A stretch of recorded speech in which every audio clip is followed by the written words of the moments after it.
Hello students, यहाँ पर हम लोग देखेंगे क्लास 10th के एनसीईआरटी में। तो 10th के एनसीईआरटी में यहाँ पर एक्सरसाइज 9.1 का ये 13वें नंबर का प्रश्न है। 13वें नंबर का प्रश्न क्या कह रहा है और जरा हम बात करते हैं। प्रश्न कह रहा है हमारे पास समुद्र तल से 75 मीटर ऊंची लाइट हाउस के शिखर से देखने पर दो समुद्री जहाज़ों का अवनमन कोण 30 डिग्री और 45 डिग्री है। तो यहाँ पर क्या समझना है, समझो। सबसे पहले लाइट हाउस होता क्या है, तो समुद्र में किसी जगह पर एक बड़ा सा टावर होता है और इस टावर के ऊपरी भाग पर ना कोई आदमी होता है या आदमी का कुछ समूह होगा, 2-4 आदमी होगा और इसका और कुछ लाइटें लगी होती है यहाँ पर। और अब यहाँ पर ये तो चिड़िया बन गया, बट यहाँ पर समझो ये लाइटें लगी होती है और इसका काम क्या होता है, जहाज़ों को दिशा दिखाना और दिशा निर्देश देना इसका मुख्य काम होता है।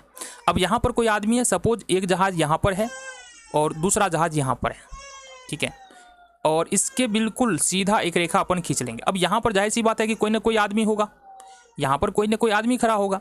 तो यहाँ से अगर हम मान लो इस जहाज़ से एक रेखा खींचे और इस प्रकार से एक रेखा ऐसे खींचे तो ये कुछ एंगल बनेगा यहाँ पर। तो ये एंगल जो है ना कहलाता है अवनमन कोण। तो यहाँ पर दिया है डी बिंदु पर जो जहाज है ना, डी बिंदु पर जो जहाज है उसका अवनमन कोण यहाँ पर ए बिंदु पर 30 डिग्री बन रहा है।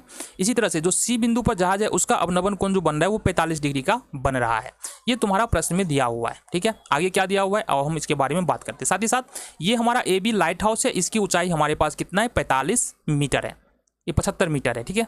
दो बातें हमको यहाँ से 3 बातें पता चल गई। अब यहाँ पर बोला क्या जा रहा है, देखना जरा। बोला जा रहा है कि डीसी कितना है, मतलब इस दोनों जहाज के बीच की दूरी हमारे पास कितना है ये हमको निकालना है। इतनी बातें समझ में आ गई। अब समझो अगर ये एंगल 30 डिग्री है, देखो सबसे पहली बात ई ए समांतर होगा डी बी के, दिख रहा है ना समांतर है, तो ई ए समांतर डी बी है। तो अगर ये एंगल 30 डिग्री है तो ये वाला एंगल भी 30 डिग्री होगा और ये 45 डिग्री है तो ये वाला एंगल भी 45 डिग्री होगा।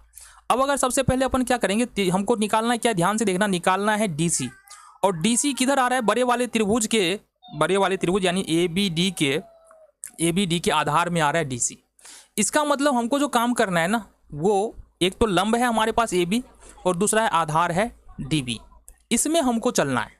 तो लंब और आधार में कभी भी अगर हमारे पास पकड़ाता है कि लंब और आधार में से किसी भी एक में मान फंसा है तो हमेशा हम tan थीटा का प्रयोग करते हैं। तो यहाँ भी tan थीटा का प्रयोग करेंगे। सबसे पहले चलेंगे छोटे वाले त्रिभुज में, त्रिभुज ए बी सी में।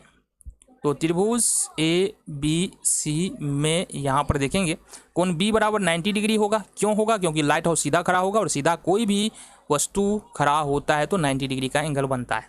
तो यहाँ पर अपन लगाएंगे tan 45 या बोले तो tan सी लगाएंगे। तो ये होगा हमारे पास सी के ठीक सामने है हमारा ए बी लंब होगा, तो लंब और इसके बाद हमारा बचता है बी सी आधार हो जाएगा। तो tan सी का मतलब क्या है, tan सी का मतलब tan 45। अब tan सी का मतलब tan 45 क्यों, क्योंकि यहाँ पर सी पर 45 डिग्री का एंगल बन रहा है। ए बी का मान 75 है, बी सी नहीं पता है। आगे आ जाओ। tan 45 का मान 1 होता है, बराबर 75 बट्टे में हो जाएगा बी सी। BC को 1 से मल्टीप्लाई करेंगे, ये BC हो जाएगा और ये हमारा 75 हो जाएगा। मतलब BC का मान हमारा कितना आ रहा है, 75 आ रहा है। अब बड़े वाले त्रिभुज में चलेंगे, त्रिभुज ABD में। त्रिभुज ABD में यहाँ पर क्या करना है, हमको tan D में लगा के चलना है। तो tan D बराबर यदि हम देखते हैं तो सामने वाली भुजा AB हमारा लंब हो जाएगा, तो ये होगा AB और बट्टे में BD हमारा आधार हो जाएगा, ठीक है। आगे देखो, तो tan D का मतलब क्या है, डी पर 30 डिग्री का कोण बन रहा है तो tan 30 हो जाएगा हमारा, ये बराबर ए बी और बट्टे में डी सी प्लस बी सी।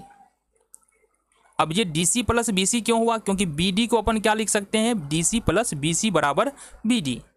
tan 30 का मतलब है कि ये हो जाएगा हमारे पास 1/√3। tan 30 का मान होता है, ए बी का मान 75 है और डी सी देखना जरा, डी सी हमको निकालना है, नहीं पता है, और बी सी का मान अभी अभी हमने 75 निकाला है।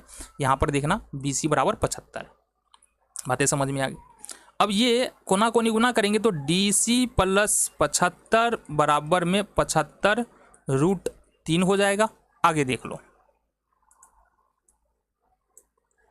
आगे बढ़े तो यहाँ पर हो जाएगा हमारे पास DC बराबर 75√3 और ये इसको अगर इधर लेके जाएंगे तो माइनस का 75 हो जाएगा।